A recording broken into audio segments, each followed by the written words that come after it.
Всім привіт! Мене звати Оксана, івент-агенція Флорінка. Сьогодні ми в рідному Харкові створюємо неймовірне свято для Микити і Євгенії.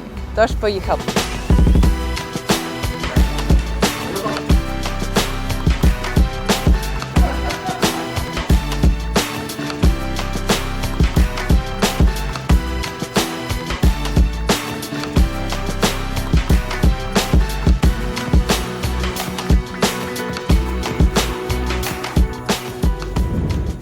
Ми так звикли, що молодята зараз всі часи починають готуватися до весілля за 2 місяці, за 3, мабуть, максимум, що це було, мабуть, місяців 5.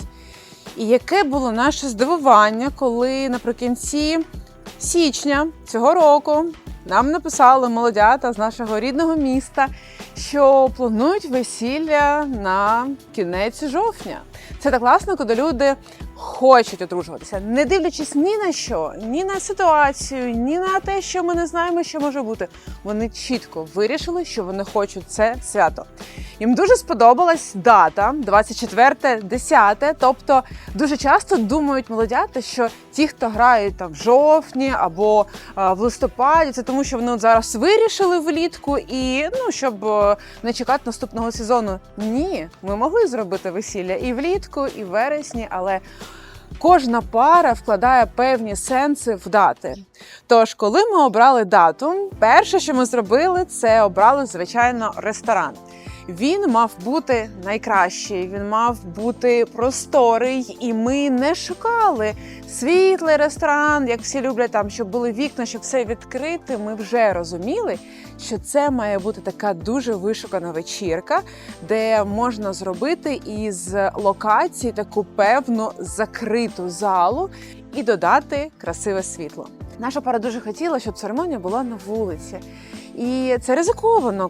Кінець жовтня, це може бути і 3 градуси, і 0. Як бачите, зараз я в сорочці, зараз тепліше у 2 рази, ніж було 1 жовтня. Ти ніколи не вгадаєш, але, звичайно, є ризики по дощу.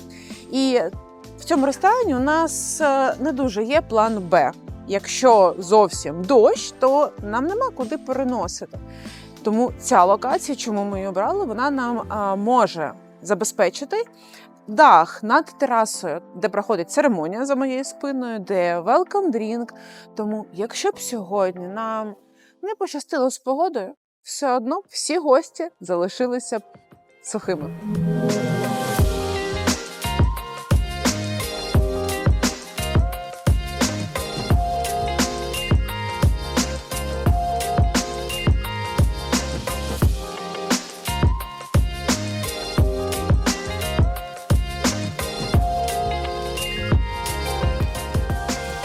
Далі ми обирали команду.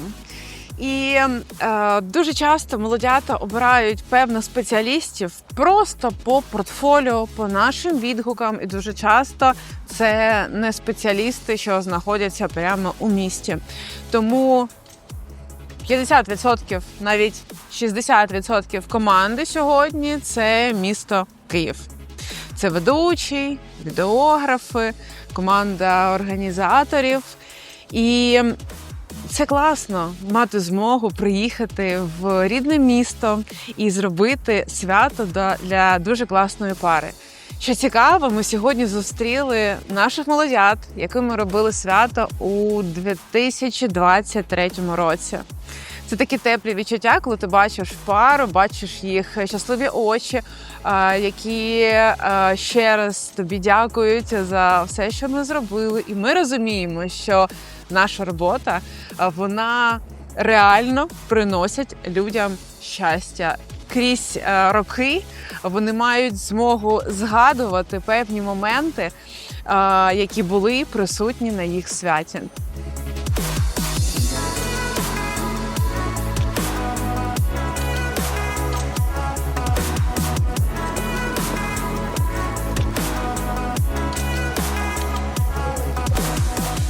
Що з приводу фотосесії?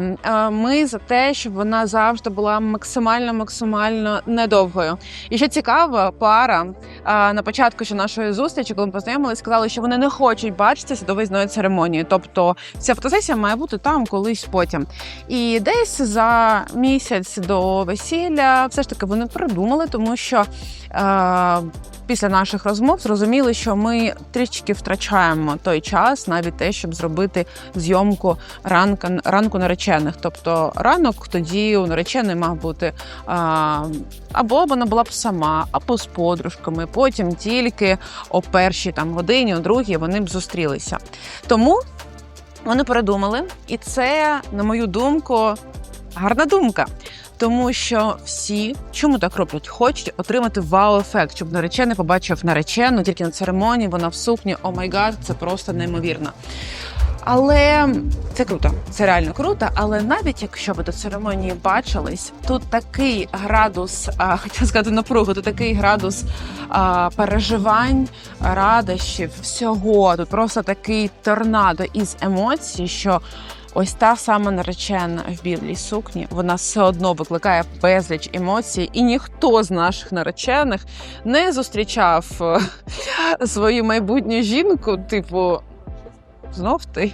Ні, всі завжди з такими очима, тому що це дуже такий урочистий момент. Тому одразу зважуйте всі плюси і мінуси. Якщо отримаєте ви достатню кількість кадрів, можливо, ви цьому не бачите сенсу, ви не хочете стільки фотографуватися. Або, можливо, ви потім зробите дозйом наступного дня, через місяць, через тиждень, ви ще раз одягнете костюм, сукню і зробите весільні кадри. Тож, наші молодята сьогодні зробили невеличку зйомку ранку наречених в готелі, а потім невеличку прогулянку в улюбленому закладі з кавою. І далі вже приїхали в ресторан трішечки раніше. Це було дуже важливо. Чому? Тому що, по-перше, вони хотіли спробувати потанцювати танець. У нас було світло, що треба було так само відцентрувати, тож їм так було спокійніше. Так само ми їм зробили невеличку фотосесію в залі, доки ще немає їжі на столах, все чистеньке, красивеньке. На велком-дрінку, як завжди, було класно. Був сабраж, це така вже традиція, що досить часто є на наших весіллях. Це коли ведучий відкорковує ігриста, показує це як майстер-клас гостям. І, як показує досвід, гості точно такого не очікують. Тому що вони очікують? Звичайно, у нас є селфі-дзеркало, є полароїд, зона побажань, є фуршет. І, звичайно, ми розуміємо, що ці речі не можна їх прибирати. Вони є. Вони не для того, щоб вони були, а вони виконують певну функцію. Вони займають час, вони дозволяють з користю цей час проводити. Але завжди намагаємось ще щось додавати. І є такі універсальні речі, як, наприклад, сображ. Це авторська ідея нашого ведучого.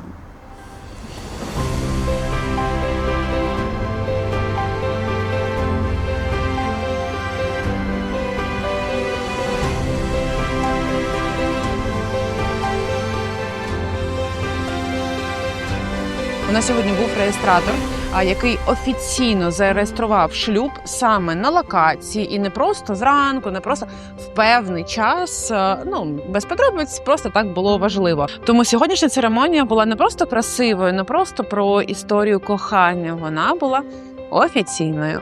Ведучий її провів, а далі реєстратор із РАКСа вже доробили цю справу і видала нашим молодятам свідоцтво про шлюб. Наші молодята виявились риби обидва по знаку зодіака, тож ми вирішили це додати у тематику свята, такою тонкою лінією пронести через захід. Тож у нас в запрошеннях були риби, був там полумісяць, зорі. Так само ми це додали в поліграфію в картки розсадки. У нас було зоряне небо за спинами, за президією. І, звичайно, центральною частиною у нас стала арка, яка має форму луни, але в неї ще є ось такий шматочок, як полумісяця.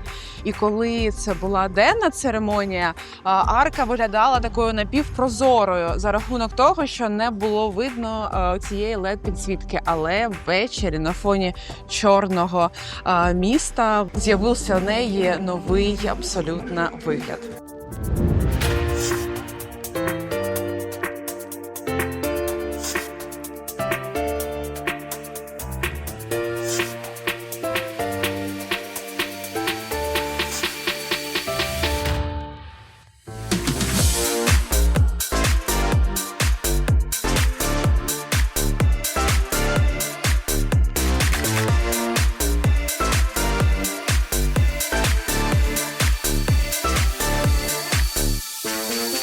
Також ми вирішили, що це весілля має бути дуже драйвовим і веселим. Для цього має бути класний ведучий, класні гості, що зацікавлені в тому, щоб було весело, і танцювальні номери з флешмобом. Це те, що завжди працює. Ваші гості дивляться, як танцюють танцюристи. Їм подобається, вони ловлять певні ритми. І тут цей колектив запрошує на флешмоб. З банальними рухами ваші гості відтворюють якісь танцювальні елементи, вони розігріваються і хоп! Починається дискотека, і всі на танцполі, всі готові запалювати цей вечір. Тому це завжди працює, дуже раджу.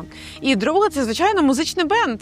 Класно танцювати, коли є або класний діджей, або танцювальний бенд, тому що це X5 живої енергетики, це енергія, що б'є просто струменем від кожної людини, що стоїть на тій сцені, від барабанщика, від вокаліста, від гітаріста. Тому класний музичний бенд вам 100% створить дуже драйвову і класну атмосферу. Ще сьогодні у нас є сюрприз для наших молодят. Це виступ фокусника. Гості з нами зв'язалися, сказали, що хочуть подарувати, окрім основного подарунку, ще якийсь творчий номер. Що це може бути? Ми накидали варіантів, і вони обрали фокусника. Це може звучати і цікаво, не всі прям розуміють, що це може бути круто, але так воно і є. Навіть найсерйозніші люди, що спочатку могли дивитися на все це як... Потім вони дуже з великим захватом дивляться, як воно там все відбувається. І є два типи, як працюють фокусники. Перше – це мікромагія. В невеличких групах, в перерві фокусник підходить до гостей і показує їм якісь певні елементи, щось на дистанції витягнутої руки. Це цікаво, прикольно, є змога походити по маленьким групам, коли гості там п'ють ігристи або спілкуються. І другий варіант – це сценічний виступ. Він відбувається тоді, коли гості сидять за столами. Хтось їсть, хтось відпочиває, п'є, знову ж таки ігристи і мають змогу подивитися на елемент шоу-програми.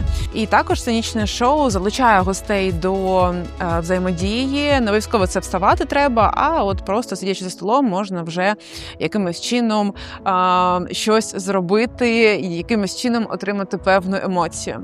Тож, будь-яка шоу-програма, яка правильно підібрана, точно зацікавить вас і ваших гостей.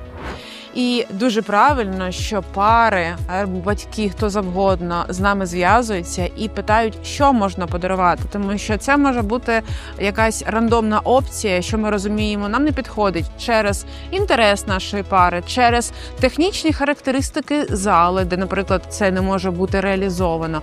Або, можливо, це вже є, щось схоже. Тому обов'язково, якщо ви хочете подарувати якийсь творчий номер молодятам, до яких поїдете на весілля, треба зв'язатися обов'язково з їх організатором.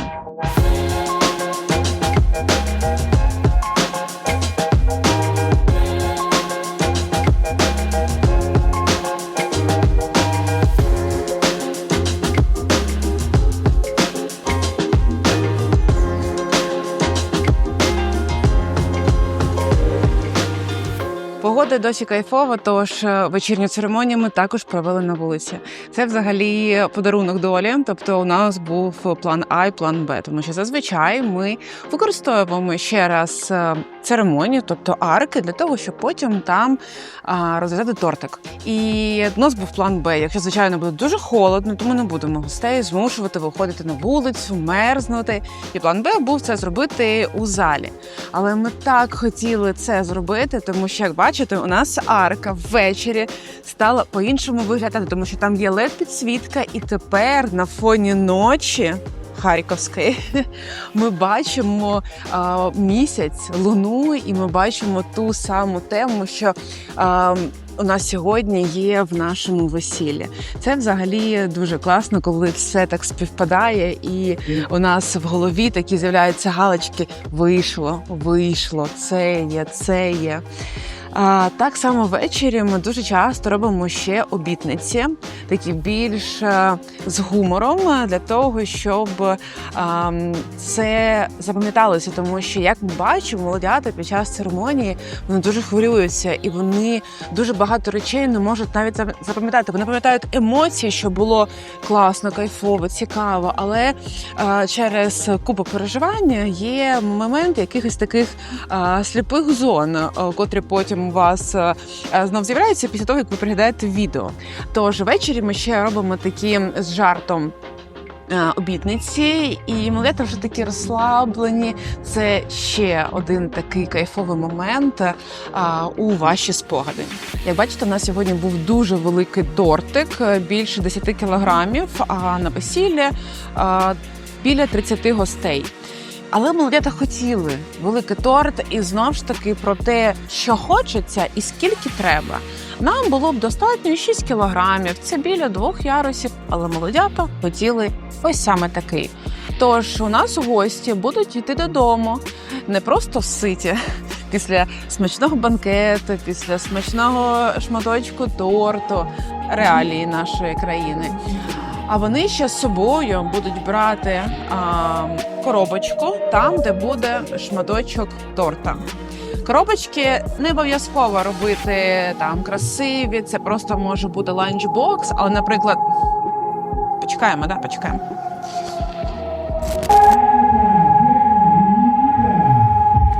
Той момент, коли я не думаю, куди там летіть, я просто думаю, коли воно скінчиться і перестане мені заважати. Я забуду, що хотіла. Із цікавого, у нас сьогодні була онлайн-трансляція. На жаль, деякі гості зараз не можуть бути присутніми на весіллі через те, що вони в іншому місті, або в іншій країні, або навіть на іншому континенті. І ми щиро раді допомагати гостям бути присутніми хоча б онлайн. Для цього у нас сьогодні була така послуга, це онлайн-конференція, і це не просто, коли ми там поставили телефон, десь там з куточка він знімає, там все піксельне, звук жахливий. Ну, ви ж знаєте, що звук, щоб він був хороший, він пишеться не з камери, а з мікрофона. От на мені так само зараз є мікрофон, і без нього з камери звук ніхто не робить, він жахливий. І от для того, щоб ваші гості в онлайні змогли насолодитися моментом, а не просто бачити картинку і нічого не чути, є така послуга. І у нас одна камера стояла в залі статично, знімала повністю весь банкет, і була камера рухлива, що знімала разом з людиною, звичайно, певні моменти, там каблучки, церемонія, якийсь тост. І таким чином гості, що дивилися цю онлайн-трансляцію, вони мали змогу бачити не тільки весь банкет, тут як гість ще сидить і все дивиться, але бачити і дуже багато деталей, навіть таких деталей, що гості на самому весіллі могли і не побачити.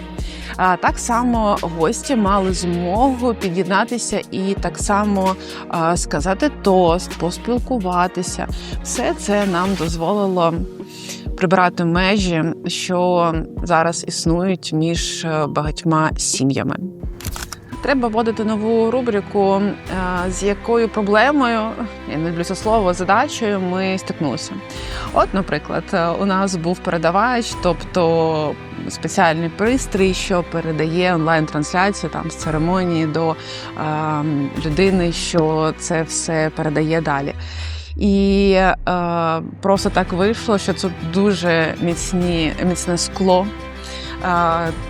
що коли зачинені двері, у нас все вимикається.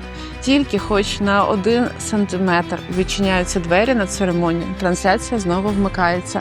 Ми протягом 5 хвилин намагалися зрозуміти, через що вибивається у нас трансляція, зрозуміли, і тут дилема, що робити, як же відкрити ці двері. В залі буде холодно, тож ми там поставили так на 3 сантиметри, але пробили канал і змогли нашим гостям в онлайні показати, що ж у нас відбувалося на виїзній церемонії. Я чую, як дрібіжать вікна, ті самі вікна, що просто не пропускали онлайн-трансляцію. І я розумію, що там почався діджей-сет. Діджей-сет наших молодят. Зараз ви його побачите, але обов'язково після цього не забудьте підписатися на наш канал, поставити вподобайку, написати коментар і приходьте до нас за найкращими весіллями. Гарної вам підготовки!